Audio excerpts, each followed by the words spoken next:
The snow fell in heavy sheets over Concord, New Hampshire, cloaking the cobblestone streets in a ghostly hush that muffled the world's edges.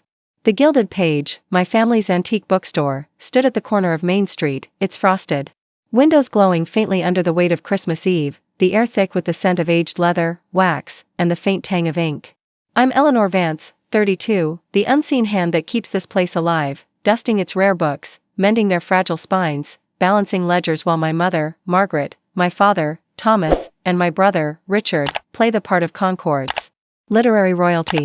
For as long as I can remember, they've hosted their grand Christmas gala at our Victorian estate, a spectacle for the town's elite, bankers in tailored coats, historians with sharp eyes, the mayor with his practiced smile, all gathered to admire their curated collection of first editions and bask in the Vance family's polished facade. I was never part of it. My place was here, in the shop's back room, cataloging tomes while their laughter echoed miles away, a tradition of exclusion that began when I was a child and carved itself into my bones, each year a new wound, each Christmas a deeper scar. This Christmas Eve, I rewrote their script. My hands, steady despite the rage simmering beneath, clutched a ring of new keys, each one gleaming with purpose, cold as the snow outside.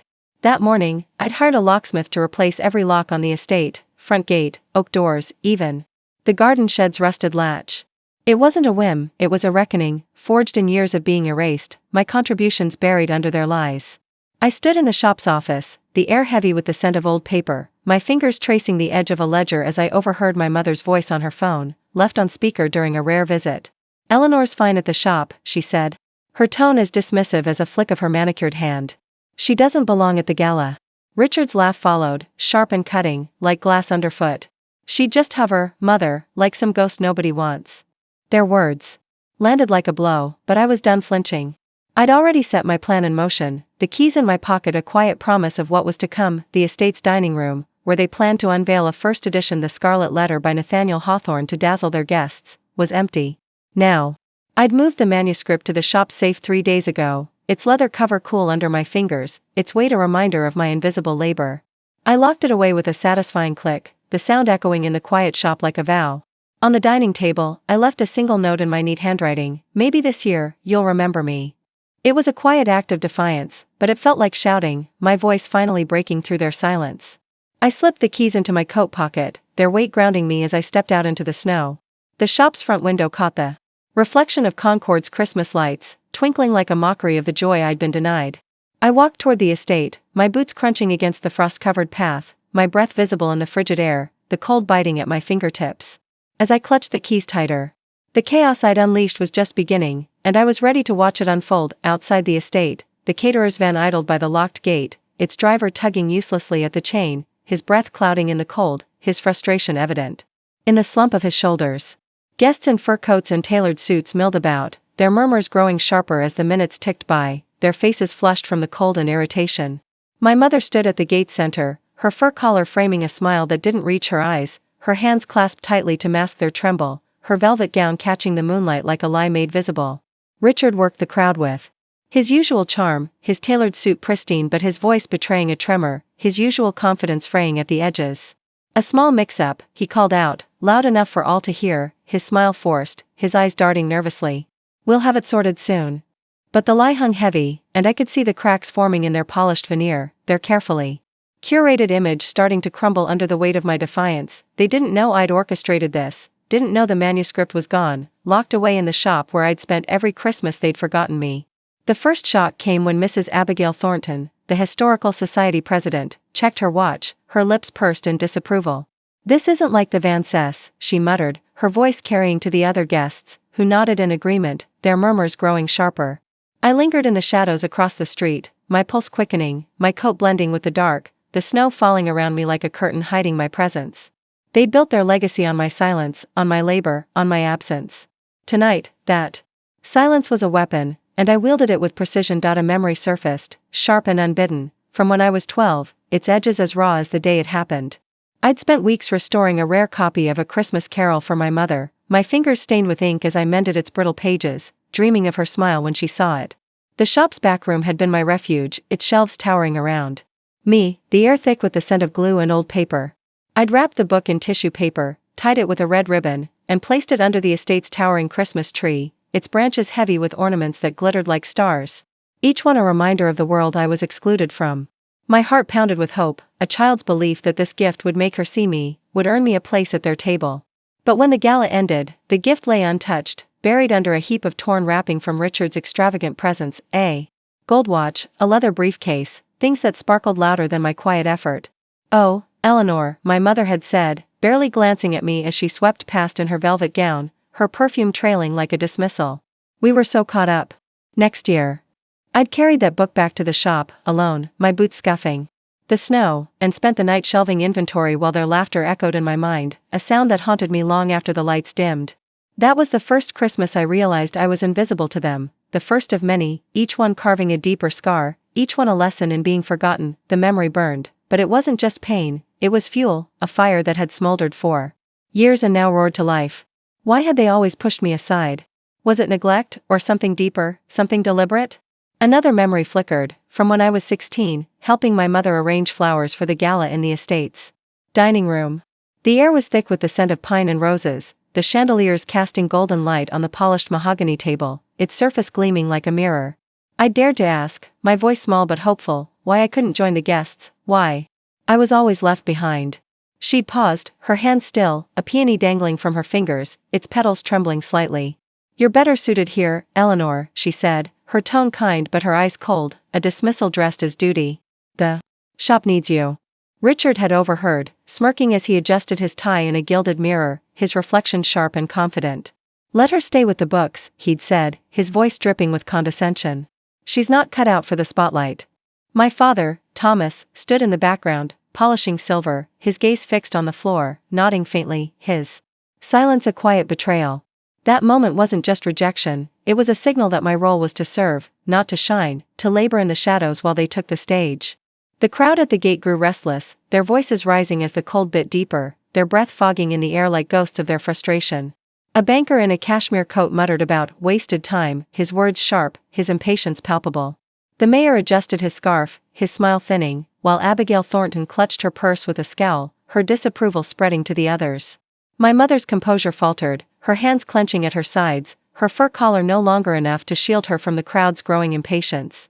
Richard tried one last charm offensive, his laughter hollow, his eyes darting nervously, his usual polish cracking under the pressure.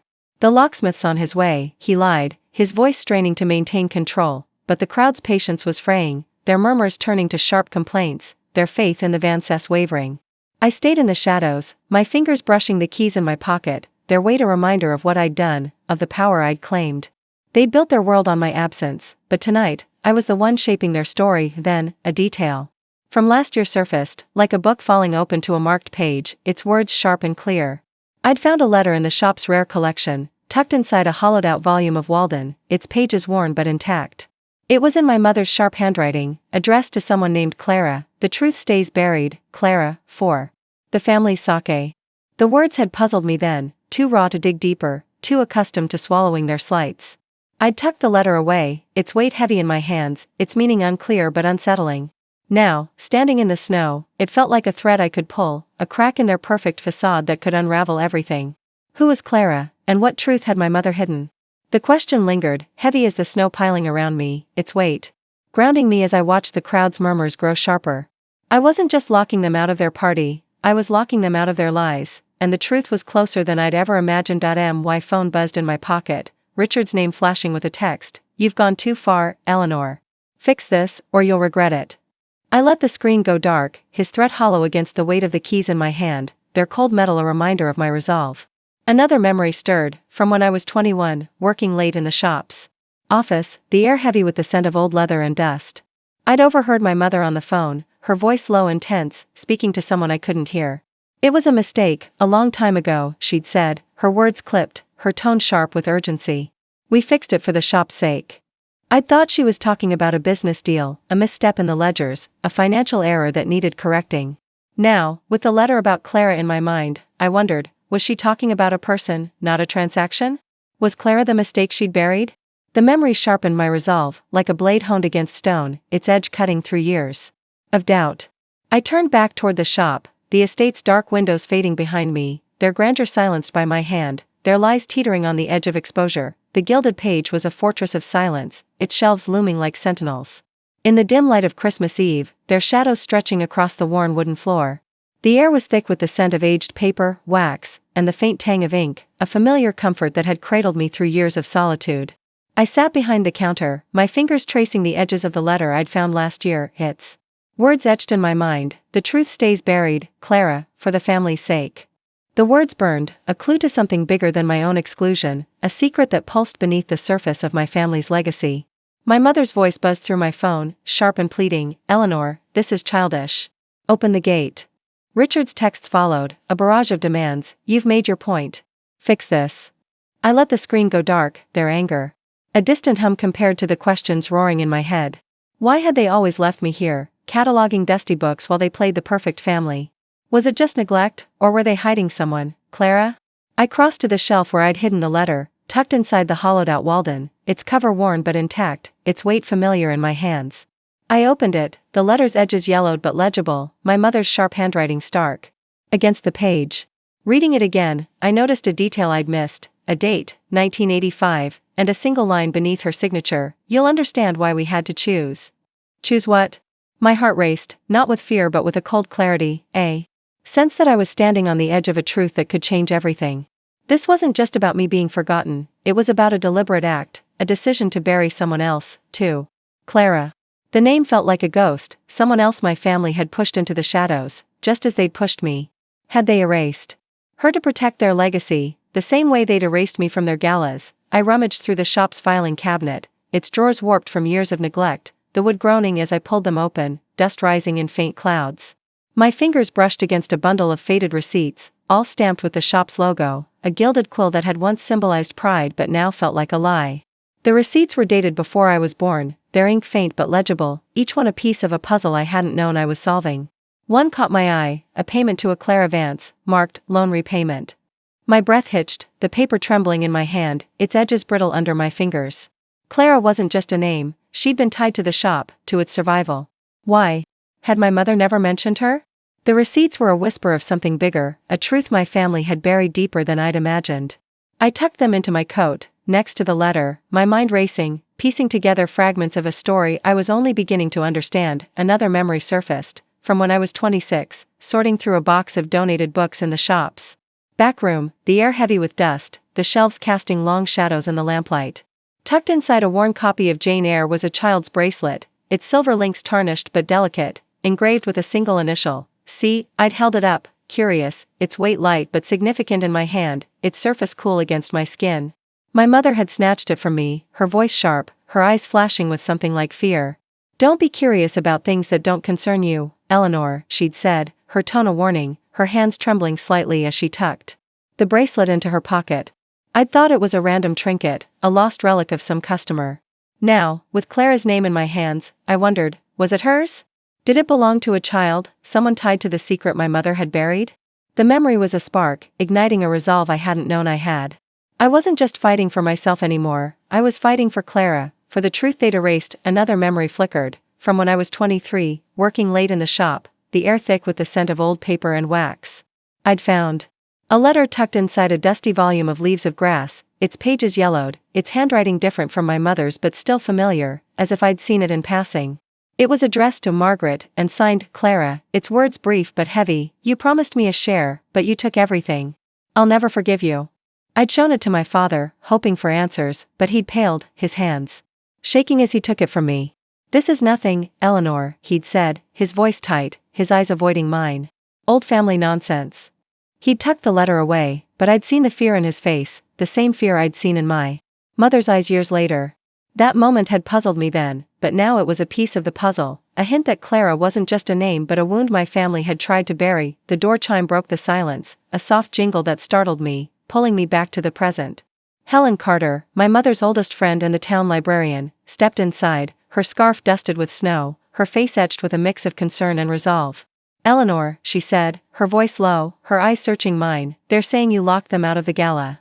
I met her gaze, my expression steady despite the storm inside, my hands still clutching the receipts and the letter. "They forgot me, Helen. Every Christmas." My words carried the weight of years, each one a wound I'd learned to hide, a scar I'd carried in silence. Helen's eyes softened, but there was something else there, guilt, maybe, or a secret she'd carried too long. She reached into her bag and pulled out a faded envelope, its edges worn as if handled 1,000 times, its surface soft with age. "This belongs to you," she said, placing it in my hands, her fingers trembling slightly. "I found it in the library's archives.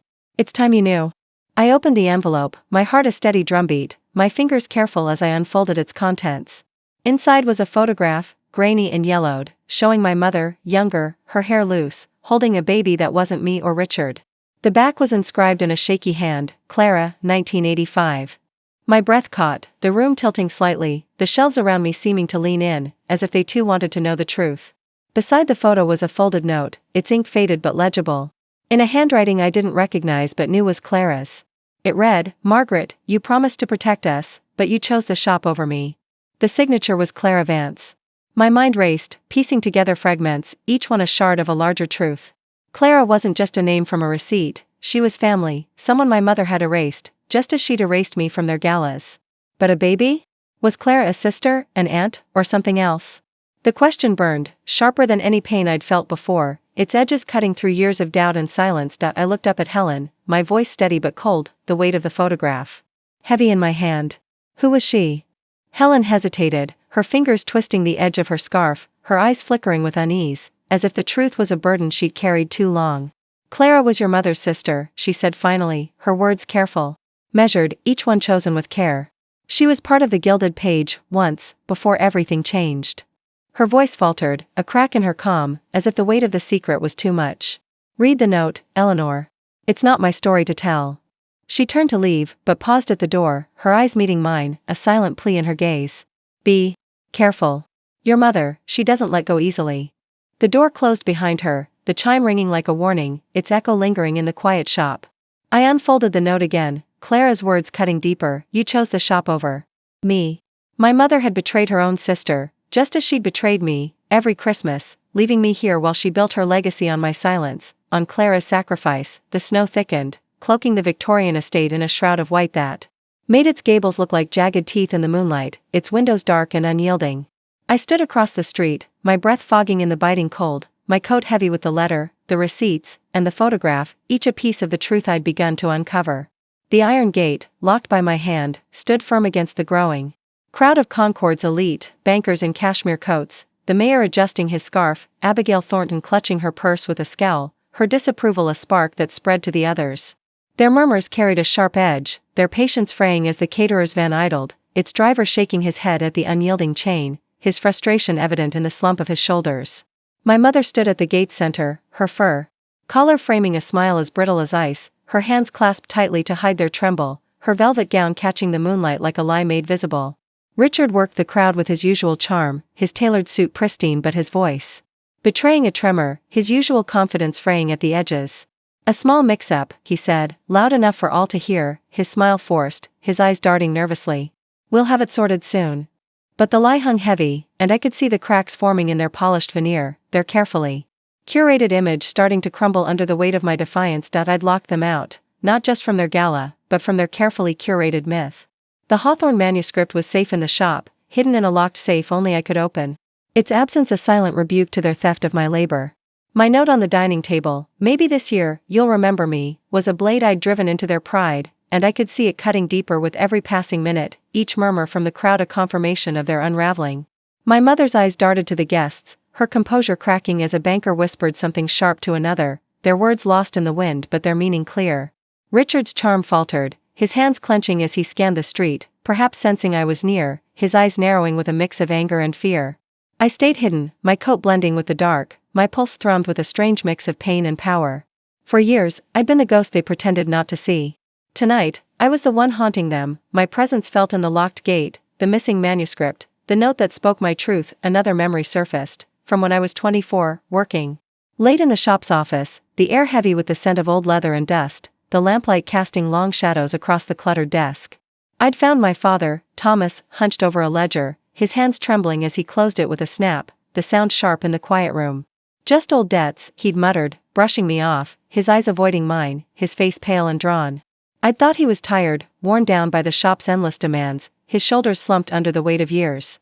Now, with the letter and receipts naming Clara in my pocket, I wondered, what had he been hiding? Was he part of whatever my mother had buried? His silence, always his silence, felt heavier now, not just weak but complicit, a choice to protect their lies at the cost of my trust. The thought was a spark, igniting a resolve I hadn't known I had, a determination to uncover the truth, no matter how deep it was buried. This wasn't just about the gala, it was about dismantling the lies they'd built around me, around Clara, around the shop. The crowd's murmurs grew louder, the banker's complaint about wasted time now echoed by others, their voices sharp with irritation. The mayor checked his phone, his smile thinning, his patience visibly fraying. My mother's voice cut through, sharp but controlled, her composure a fragile mask. The locksmith's on his way, she lied, her smile tight, her eyes darting to Richard for support. But Richard's charm was failing, his laughter hollow, his hands clenching as he tried to placate the crowd. Then he turned to her, his voice low, venomous, barely audible over the wind. "This is Eleanor's doing, isn't it? She's trying to ruin us." My mother didn't answer, but her silence was a confession, her eyes flickering with something I hadn't seen before, fear, raw and unmasked.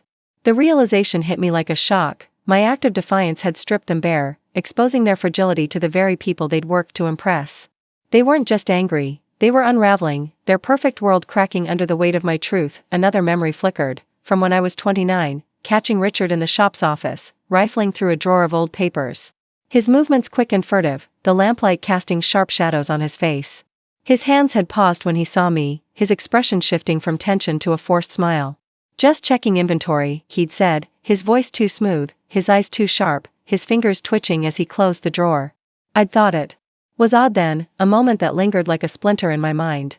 Now, with Clara's name in my hands, I wondered, was he looking for something about her? Did he know about the money, the betrayal, the child in the photograph I'd soon find?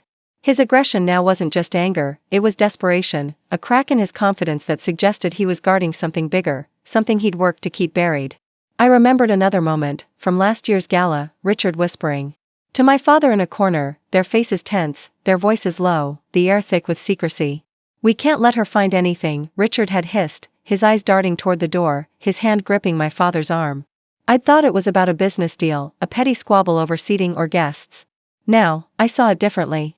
They were guarding a secret, one that tied back to Clara, to the shop, to the child whose existence they'd erased. The crowd began to disperse, some guests climbing into their cars, their murmurs now openly critical, their faith in the Vances crumbling.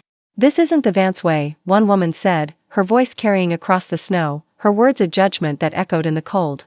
My mother's face tightened, her hands clenching at her sides, her fur collar no longer enough to hide her unraveling composure. Richard tried one last charm offensive, his voice rising, but it fell flat, his laughter hollow, his eyes blazing with frustration. I stepped back, my heart steady despite the ache, my fingers brushing the keys in my pocket.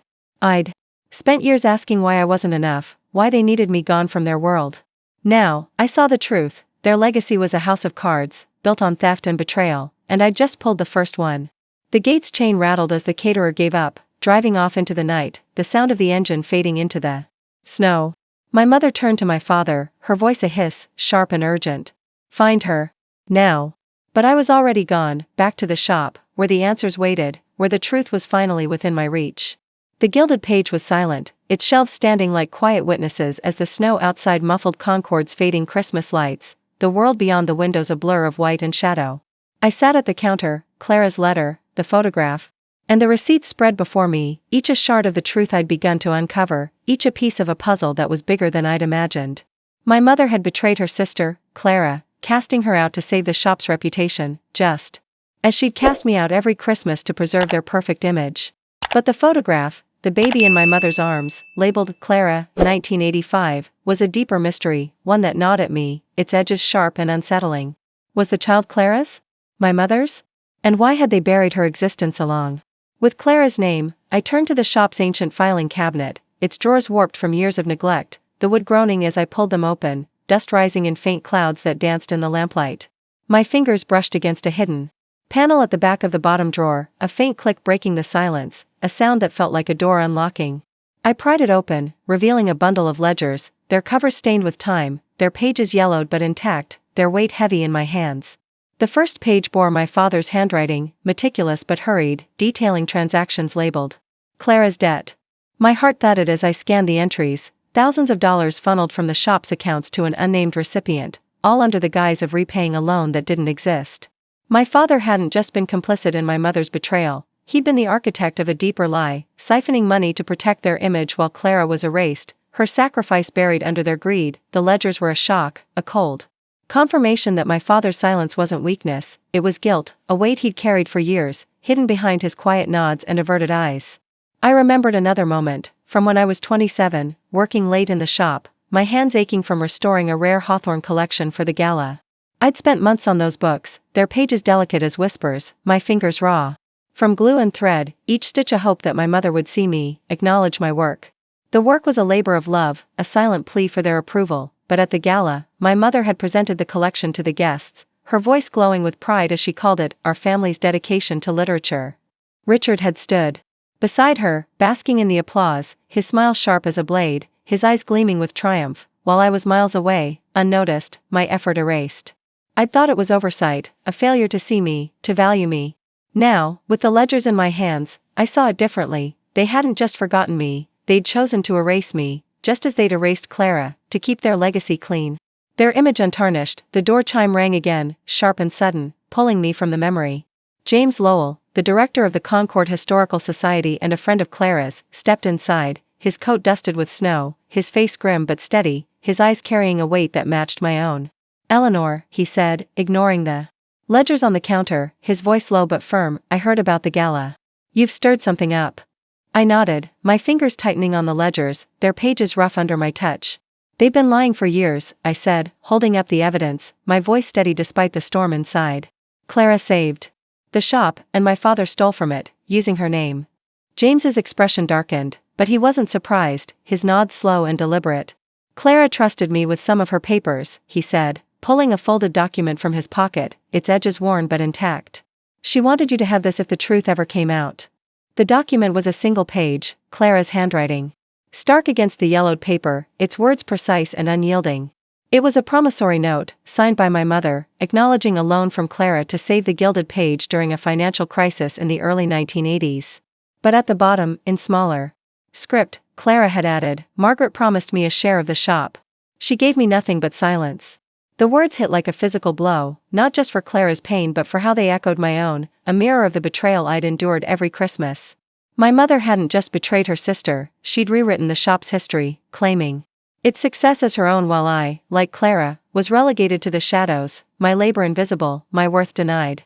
The note was a weapon, sharper than the keys I'd used to lock them out, and I knew it could cut deeper, could tear their legacy apart. James watched me, his gaze steady, his voice low but firm. "Clara believed in you," he said, his words a lifeline, pulling me from the hurt toward something sharper, purpose. "She knew you'd fight for the truth." I tucked the promissory note with the ledgers, my mind racing, the pieces of the puzzle falling into place. The gala's collapse had humiliated them, but this evidence could destroy them. My father's theft, my mother's betrayal, it was all here, in black and white, a truth they couldn't deny. But Richard's role nagged at me, a shadow at the edge of my thoughts. His tense search through the shop's papers at 29 suggested more than just entitlement, more than just arrogance. I remembered another moment, from last year's gala, Richard whispering to my father in a corner, their faces tense, their voices low, the air thick with secrecy. "We can't let her find anything," Richard had hissed, his eyes darting toward the door, his hand gripping my father's arm. I'd thought it was about a business deal, a petty squabble over seating or guests. Now, I saw it differently. They were guarding a secret, one that tied back to Clara, to the shop, to the child whose existence they'd erased. The snow fell in heavy sheets over Concord's winter festival, transforming the town square into a glittering stage where the elite mingled under strings of golden lights, their breath fogging in the cold, their laughter mingling with the scent of pine and mulled wine. The air was sharp, the crowd buzzing with anticipation for the annual literary auction, a tradition my family had dominated for years, their names synonymous with literary prestige. I stood at the edge of the crowd, my coat heavy with Clara's letter, the photograph, the promissory note, and my father's ledgers, each a piece of the truth I'd honed into a weapon, each a shard of the legacy they'd stolen. My mother, father, and Richard were here, their faces polished with forced smiles, salvaging what remained of their image after the gala's collapse, their composure a fragile mask. I'd slipped my name onto the speakers list, a quiet maneuver no one had noticed, my heart pounding with a mix of fear and resolve, my hands trembling slightly as I clutched the evidence. This was my moment, my chance to tear down their lies, to reclaim what was mine. As the mayor introduced the next item, a signed first edition donated by the Van Cess, I stepped onto the stage, the crowd's murmurs fading as I took the microphone. The cold metal grounding me. My mother's eyes widened, her smile freezing, her hands clenching at her sides, her velvet gown catching the stage lights like a lie exposed. Richard's face hardened, his hand twitching as if to stop me, his jaw tight with barely concealed rage, his eyes blazing with a mix of fear and fury. My father stood behind them, his gaze fixed on the snow at his feet, his silence louder than ever, his shoulders slumped under the weight of his guilt. I held up the ledgers, their worn covers catching the stage lights, their weight heavy in my hand, their pages a testament to their betrayal.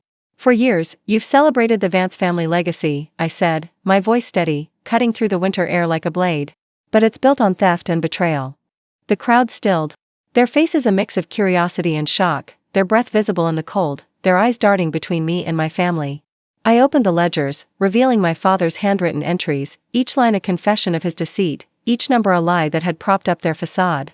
These show thousands siphoned from the gilded page, labeled as Clara's debt. But Clara Vance, my mother's sister, didn't owe anything. She saved the shop with her own money, and they erased her for it. I held up Clara's letter next, its words a blade I wielded with precision, its edges sharp with truth. My mother promised to protect her sister but cast her out to protect this legacy. And they did the same to me, every Christmas, leaving me to keep the shop alive while they took the credit. A gasp rippled through the crowd, eyes darting to my family, whispers spreading like wildfire, their faith in the Vances crumbling. My mother stepped forward, her voice sharp but trembling, her composure cracking like ice under pressure. Eleanor? This is a misunderstanding. Let's discuss this privately. Her plea was a performance, a desperate attempt to regain control, but I saw the panic in her eyes, the crack in her carefully crafted mask that I ignored her, holding up the promissory note, its yellowed edges stark under the lights, its words a damning indictment. This is Clara's proof, a loan she gave to save the shop, never repaid, her name wiped from our history. And my father, I turned to him, his silence deafening, his face pale and drawn, he hid his theft under her name, stealing from the shop I've poured my life into. The crowd's murmurs grew louder, their shock palpable, their whispers turning to accusations. Then came the moment I hadn't expected. My father stepped onto the stage, his hands shaking, his face pale, his voice low and raw, each word heavy with guilt. It's true, he said, the words falling like stones into still water, their ripples spreading through the crowd. I took the money. I thought it was for the family. The crowd gasped again, louder, their shock a palpable force, their eyes wide with disbelief. My mother's face drained of color, her hand gripping Richard's arm as if to steady herself. Her composure shattered. Richard's jaw tightened, his eyes blazing, but he didn't speak, his silence a confession of his own complicity. A woman pushed through the crowd, her face weathered but familiar, Sarah Mills, the town's former accountant, who'd once worked for my family. I saw those ledgers, she called out, her voice cutting through the murmurs, her words sharp and unyielding. I warned them years ago, but they silenced me. Her words were a second blow, confirming my father's theft with an authority I hadn't anticipated, her presence a spark that turned my evidence into a fire. The crowd turned, their whispers now accusations, their faith in the Vances crumbling like ash in the wind. Sarah's intervention wasn't planned, but it was perfect, a moment that amplified my truth, that made it undeniable. My mother's eyes met mine, not with anger but with something worse, fear, raw and exposed, a vulnerability I'd never seen before. Richard tried to speak, his voice rising, but the crowd's noise swallowed it, their judgment already cast. Their murmurs a chorus of condemnation. I stepped back, the microphone still in my hand, the ledgers and Clara's letter heavy in my other, their weight a reminder of the truth I'd uncovered. This isn't about revenge, I said, my voice calm but unyielding, each word a vow. It's about truth. Clara deserved better. So did I. The words landed like a promise, and the crowd's silence was deafening, a moment so raw it felt like the world held its breath. I'd torn down their legacy, not with anger but with proof, each document a piece of the puzzle they'd hidden, each word a step toward justice. My father's confession and Sarah's corroboration were shocks I hadn't predicted, but they fit, turning my calculated strike into something seismic, a reckoning that shook the foundations of their world. The festival lights flickered, casting long shadows across the snow, and I felt Clara's presence, her sacrifice finally seen, her story finally told. The festival's aftermath was chaos, the crowd dispersing into the night, their murmurs carrying the weight of scandal, their whispers a tide that would sweep through Concord by morning. I walked back to the shop, the snow crunching under my boots, the air sharp with the scent of pine and cold. My mother and Richard had stayed behind, their faces pale, their voices hushed as they tried to salvage what remained of their reputation, but the damage was done. The mayor had left, his smile gone, his faith in the Van Cess shattered. Abigail Thornton had lingered, her eyes sharp with curiosity, her notebook already open as she scribbled notes for the Historical Society's newsletter. Sarah Mills had nodded to me as she left, a silent acknowledgement of our shared truth, her words at the festival a spark that had set their world ablaze. Back at the Gilded Page, the shop was silent, its shelves glowing softly under the Christmas morning light, each book a testament to the years I'd poured into this place. I sat at the counter, Clara's letter, the photograph, the promissory note, and my father's ledger spread before me, each a shard of the truth I'd used to fracture my family's facade. But the photograph, the baby in my mother's arms, labeled Clara, 1985, lingered, a mystery I hadn't solved, its edges sharp and unsettling. Was the child Clara's, hidden to protect the family's image? And what did Richard know, his silence at the festival more calculating than I'd expected, his eyes betraying a fear that went beyond the ledgers? The door chime rang, sharp in the stillness, pulling me from my thoughts. A woman stepped inside, her face lined with age but her eyes sharp, carrying a leather-bound book, its cover worn but intact, its weight heavy with promise. "Eleanor," she said, her voice steady, her presence calm but purposeful. "I'm Elizabeth Harper, Clara's friend from her final years." She placed the book on the counter, its surface cool under my fingers, its pages whispering of secrets yet to be told. "Clara left this for you. She knew you'd find the truth." I opened it, my heart steady but quickening, my fingers careful as I turned the pages. Tucked inside was a single sheet, folded carefully, its edges crisp despite the years. It was Clara's will, written in her meticulous hand, naming me as the sole heir to the Gilded Page. "Eleanor is the heart of the shop," it read, "the only one who understands its soul." My breath caught, not from shock but from recognition. Clara had seen me, had known me, even when my family hadn't, her faith in me a lifeline across decades. The will was more than a legal claim, it was a declaration, a final act of defiance against my mother's erasure of her sister. Elizabeth's eyes met mine, her voice low, her words heavy with meaning. Clara knew Margaret would never honor her. She hid this in a book she donated to the Historical Society, trusting someone would find it. The realization hit hard. Clara had planned for this moment, her faith in me a beacon that had guided me through the dark. But there was more. Tucked in the book's final pages was a note, Clara's handwriting again, its words stark and unyielding. "The child was mine, Margaret's secret to keep. I gave her up to protect the shop, but Margaret took everything.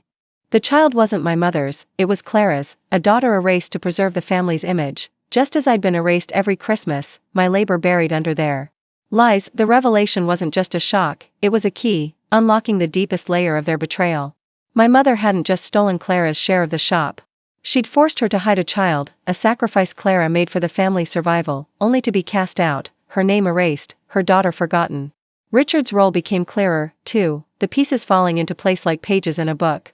I remembered another moment, from when I was 26, finding a child's bracelet tucked inside a book in the shop, its silver links tarnished but delicate, its initial C gleaming in the lamplight. My mother had snatched it from me, her voice sharp, her eyes flashing with fear. "Don't be curious about things that don't concern you." I'd thought it was a random trinket then, but now I saw it. It was Clara's, a relic of the daughter she'd lost, a tangible piece of the secret they'd buried. Richard's search through the shop's papers at 29 wasn't about inventory, he was looking for evidence of Clara's child, ensuring the secret stayed hidden, his actions driven by a need to protect the family's image, his own place in their legacy. Elizabeth stepped back, her role complete, her eyes soft but resolute. "Clara's will is legal," she said, her voice steady. "The shop is yours, Eleanor. Always was." I clutched the will, its words a shield and a sword, its weight a reminder of the truth I'd uncovered. My mother's pleas, Richard's threats, my father's confession, they were all irrelevant now. The shop, the heart of their so-called legacy, was mine, not by their grace but by Clara's design, her faith in me a legacy of its own. I stepped outside, the snow crunching under my boots, the air sharp with the scent of pine and cold. I walked to the estate, my coat heavy with the evidence, my heart steady despite the storm inside. My mother and Richard were there, their faces drawn, their eyes wary, my father absent as always, his confession at the festival a weight he couldn't bear. I held up the will, my voice calm but unyielding, each word a declaration. "The Gilded Page is mine," I said, the paper trembling slightly in my hand, its words a truth they couldn't deny. Clara made sure of it. My mother's eyes widened, her hands trembling, her composure shattered, her velvet gown no longer enough to hide her fear. "Eleanor," she said, her voice low, pleading, a tone I'd never heard before. "You don't understand. We did what we had to, for the family. Her words were a desperate attempt to reclaim control, but they fell flat, their weight hollow against the truth I held. Richard lunged forward, his voice sharp, his eyes blazing with fury. "You can't take it," he shouted, his hands clenched, his charm gone, his desperation laid bare. But I didn't flinch, my gaze steady, my resolve unyielding. "It was never yours," I said, the words final, a vow that echoed in the cold. My mother stepped closer. Her voice softer now, almost broken. "Eleanor, please," she said, her eyes searching mine, her hands outstretched as if to pull me back. "We can fix this. You don't need to destroy us." For a moment, I wavered, the child in me longing for her approval, for the love I'd chased every Christmas. But then I saw Clara's note, her words clear in my mind. "You chose the shop over me." I saw the bracelet, the photograph, the ledgers, each a piece of their betrayal, each a reminder of the truth they'd buried. "You destroyed yourselves," I said, my voice quiet but firm, my heart steady despite the ache. "You chose lies over family. Clara. Me." My mother's face crumpled, her hands falling to her sides, her silence a confession of her own making. Richard's eyes narrowed, his jaw tight, but he said nothing, his anger afire with no fuel left to burn. A final memory surfaced, quieter but heavier, its weight grounding me as I stood before them. At 18, I'd spent Christmas Eve in the shop, restoring a book while my family celebrated at the estate, their laughter a distant hum through the snow. I'd left a note for my mother, tucked inside a restored volume of Little Women, hoping she'd see my work, my heart, my worth. She hadn't, and I'd carried that rejection like a stone, its weight heavy in my chest. Now, with Clara's will in my hand, I saw the truth. My worth wasn't theirs to define. Clara had seen it, had known it, had trusted me with her legacy. Her shop, her truth. The Gilded Page wasn't just a place, it was my home, my fight, my victory. My mother's silence was her defeat, Richard's anger his undoing, my father's absence his confession. I turned away, the will a quiet power in my grip, and walked back to the shop, its lights a beacon in the snow, its shelves a testament to the truth I'd claimed. But the story wasn't over. As I stood behind the counter, the shop's silence wrapping around me like a shield, I thought of the child in the photograph, Clara's daughter, a secret my mother had forced her to bury. Who was she? Where was she now? I remembered a moment from last month, sorting through a box of donated books, finding a newspaper clipping from 1986, tucked inside a volume of The House of the Seven Gables. It was a brief article, barely a paragraph, about a young woman leaving Concord for Boston, her name obscured but her initials clear, CV Clara Vance. Had she left with her daughter, or had the child been taken from her, hidden to protect the family's image? The question lingered, a thread I hadn't yet pulled, a truth I wasn't done uncovering. I tucked the clipping with the other evidence, my resolve hardening. The shop was mine, but Clara's story wasn't finished, and neither was mine. Standing behind the counter, I looked at the shelves, each book a piece of the history I'd preserved. The journey had been a war, fought not with screams but with evidence, letters, ledgers, a will, each a step toward reclaiming what was mine. The pain of being forgotten every Christmas, of being sidelined while my family claimed my work, had hardened into something else, clarity. The lesson wasn't about forgiveness or vengeance, it was colder, truer. Family isn't owed loyalty, it's earned, and those who betray you, who erase you, don't deserve your silence. I'd spent years believing their dismissal was my fault. But Clara's will showed me otherwise. You don't fight injustice by begging for a seat at their table, you build your own, and you lock the door to those who'd steal it. To anyone who's been made invisible by those who should love you, know this, your worth isn't their verdict. Claim it, as I did, with every piece of truth you can find. The Gilded Page is mine now, and I'm not hiding anymore. If this story moved you, subscribe to the channel for the next series. Let's keep telling the truths that matter.